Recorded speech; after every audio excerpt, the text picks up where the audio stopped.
What's up, you guys? Back on another episode here. Today I'm going to be showing you guys how to do smooth bumpers. You know, these old cars, old trucks, you know, everything. The concept is pretty much the same. So, this is the front bumper, guys, and you can tell, you know, we've got this hideous hardware all across it. There's 8 of them on this, you know, so basically what we're gonna do is make all the hardware, instead of fit in like this, it's gonna be internally mounted, and it's all gonna get ground down. I'll weld it to the outside, and then they'll be good to go. I'm gonna clean all these up before I weld them, but it'll just make for a lot smoother look. And there's already gonna be some body work that needs to get done. If you look on the inside of this bumper, the whole bumper needs to get blasted. It's gonna be body colored, but even if you went to the chromers, you could still do this hardware and then have the bumper chromed. You would just kind of want to make sure that you're a lot smoother with it. But yeah, so I'm gonna go ahead and take apart all the bumper brackets, and then I'll go ahead and come back to you guys and show you guys how I get these to work for flush mounted bumpers. So let me put you on time lapse, get this knocked out. I'll be right back.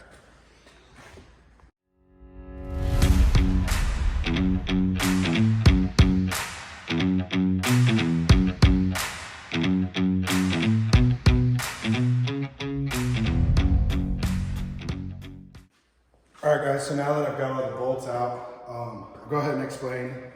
So first off, to get these bolts out, and I'm pretty sure the C10s are the same bolt pattern. You'll need a 5/8 bit or 5/8 socket. And so with these carriage bolts, they're gonna stay in place from the top side. So, you know, you can loosen them however you need. Just put a little pressure on the back side here, loosen them from the inside to pop right out. The nuts and bolts and the lock washers, we can just go ahead and toss those because they're all rusty and dirty. We're not going to use those. Some of these I needed to use the extension, and I needed to crack them free with the ratchet instead of using the impact. But once I got it loose, I went ahead and blasted them off with my impact. So now what I'm going to do is I'm going to go over all of the faces of the holes and just clean them up, get the chrome off it, get any dirt, rust, all that out of the way, so that when I go to weld these on after I cut them, they'll fit a lot better. So I'll go ahead and get that knocked out right now. Let me put my hood on. And you don't have to get crazy with it, just a nice quick clean. Let me get these gloves on.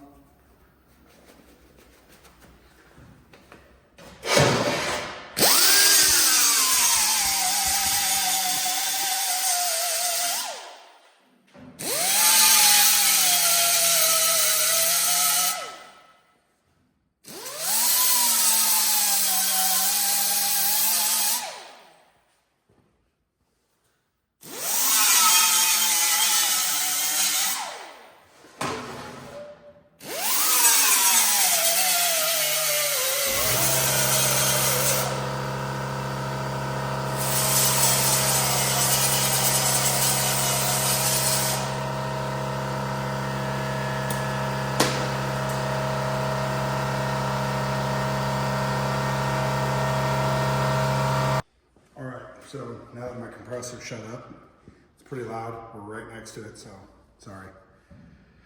So what I'm gonna do is basically cut along the back side of this, this flat part, the shoulder on the carriage bolt, and I'm gonna cut half of it, cut all the way across. I'll get these little caps off. They're kind of a pain in the butt. But what that'll do is it'll leave half of the cap, so that way I can stick it in there, even it out, put a tack on the other side, cut the other side off, and then I'll have smooth hardware. So I'll go ahead and do that right now. Let me get the bed vice up.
guys, sorry I wasn't very set up, so I got my stuff to transfer over for a cutoff wheel.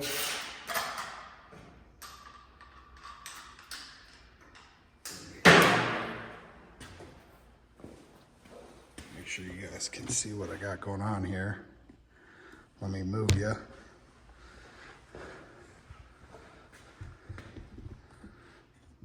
So it's obviously going to be pretty hard to see. It's a small part, but I'll give you an idea, and I'll try and get a close up once I get done cutting it.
Okay guys, so it is a little bit warm, but now you can see what I'm talking about. I left just a little over half. It doesn't have to be perfectly half, but you just want it to get enough in there so that it'll sit on the actual face.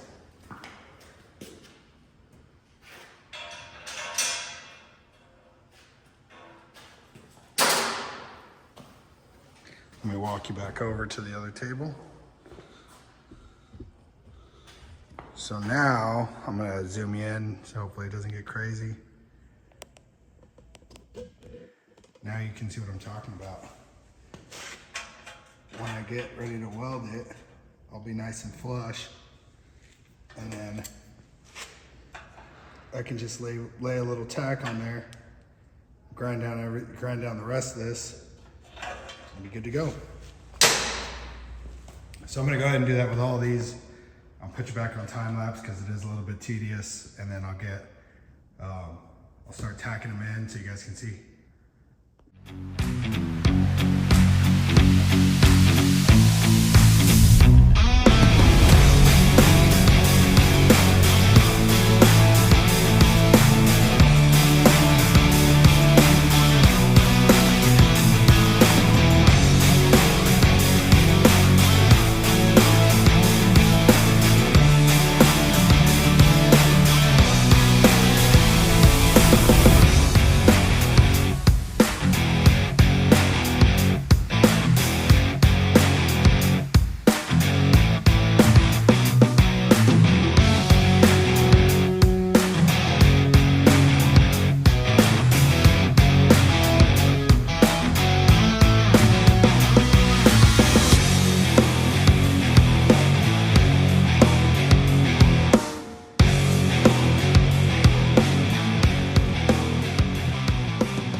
Alright you guys, so I'm back. I just cut all the bolts, I welded, or I tacked them in, then I cut the rest of the head off and I welded them. You can see here, over here, you know, all the way across.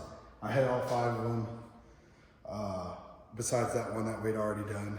So now I'm gonna let this cool down just a little bit, and then I'm gonna go ahead and grind everything down smooth. I'll hit it with my fiber discs, then I'll hit it with my die grinder, and just to give you guys an idea on the tooling. So I knocked down all of the remaining part of the mushroom head on the carriage bolt. These are from Benchmark Abrasives. They're their ceramic discs. They're killer. They're a great product. They're one of my sponsors. I love them. Anytime I need an order, they get out to me quick. This is a 60 grit fiber disc. They have them in 36, 60, 80, 120, you know. The 60 is middle of the road. I think on this, a 36 would have knocked it down too quick and left deep scratches, which I didn't want to do. Even though this is getting body work, I don't need to add extra work for anybody. So I start with that. Then I move on from that to the angle grinder.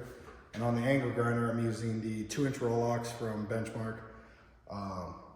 These are zirconia, so they grind on steel a little bit better. Ceramic is obviously the best choice, but I only have the 3-inch in the ceramic, and I don't want to have an extra bit of flop in the pad for this specific project. So I went with the zirconia 60 grit, again from Benchmark.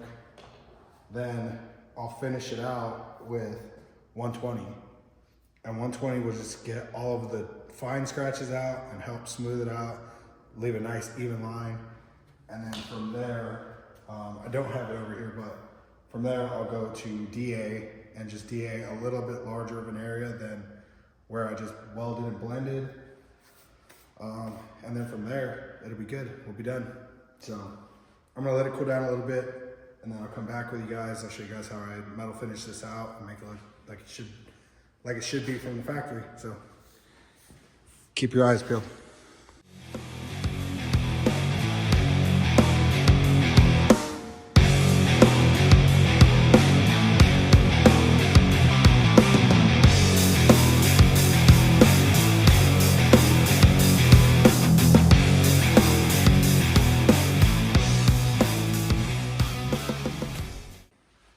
All right, guys. That's a wrap on the front bumper. As far as the hardware goes, we still got a lot of other stuff we're gonna do. We're gonna flush this out, and we're gonna do something here with the vent holes and where the trim light or the turn signals would be. We're getting rid of those, and we're gonna do like a trapezoid shape in these. And the plan for these is that they're gonna be intake breathers, and they'll have tubing that comes off the back of this. I'll build the surrounds for them, and they'll 2-into-1 into the Whipple supercharger. So these will need to get fixed and adjusted because the exhaust is gonna have a similar trapezoid shape. So I wanna match the front with the rear. There's gonna be no hardware on the back either. So all in all, gonna be a pretty cool project. I wanted to at least get the internal hardware done. I'm gonna move on to the back bumper, get that knocked out with the hardware, and then these can go back on, and I can figure out kind of what I wanna do with them when it comes to that point. There's still a lot more body work that I'm gonna do on the car before I even get around to cutting bumpers and fitting all that. I would like to do these trapezoid vents in when the motor is in, which means that I'm waiting on the front clip from Church Boys. I've already got an ETA. We're about 5 to 6 weeks still on that before it gets welded up and shipped out. So I've got some time to do all my other metal fab on the car before I even, put the front clip on, put the motor in. The motor should be ready in about 2 weeks, I think. And then we need to go ahead and order the supercharger. So we'll go ahead and get that mounted. And then from there, that's when I can start doing my intake fabrication and all that. So still got probably about 2 months before we're even at that point. But yeah, I'll give you a little tour around it. Let me fold up the legs on the camera. So you can see that's a corner bumper mount. We got one there. We got one here. Couple right there. So yeah, all in all, it looks pretty stellar, and it's gonna mount up so nice with hidden hardware. So that's it for today's video, guys. I will continue to post more stuff, but I wanted to give you guys a little how-to. One other quick thing, big shout out to my sponsors. My gloves I'm wearing, these are from the boys over at Defiant Metal. I know the logo is pretty beat up, but they're on Instagram. They got a website. I think it's defiantmetal.com. Go check them out. Again, shout out to my sponsor, Benchmark Abrasives.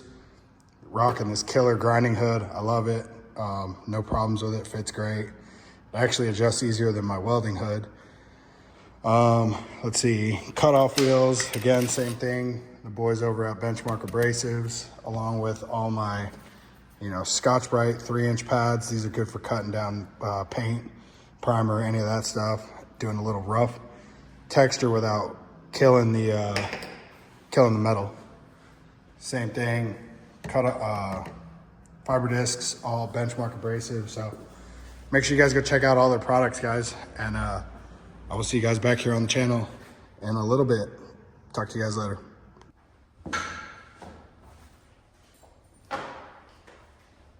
What is up, everyone? We're back. It's another day. It's Tuesday. Today we're going to be working on the rear bumper. We're going to do the same thing I did with the front bumpers. We'll go ahead and put the hardware on the inside, get it all cleaned up, looking good, and then get this back together and get it bolted back up on the car. So stay tuned. I'll show you guys the same thing I did with the front bumper, how to do the bolts, how to do all that, weld it in, grind it out, and make it look sexy. So stay tuned.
Alright guys, so now we're at the same spot we were yesterday. I've cut the bolts in half, laid them in there, made sure they're nice and flush, and then I tacked one side, the side that I cut off, flush with the bumper. So now, from this point, we go on, we grind all the heads down so that they're nice and flush, and then weld the whole thing up, grind it all down, blend it all out, and we're done. So I'm going to put you guys on time lapse again, get the grinding all knocked out, then get back to welding and blending.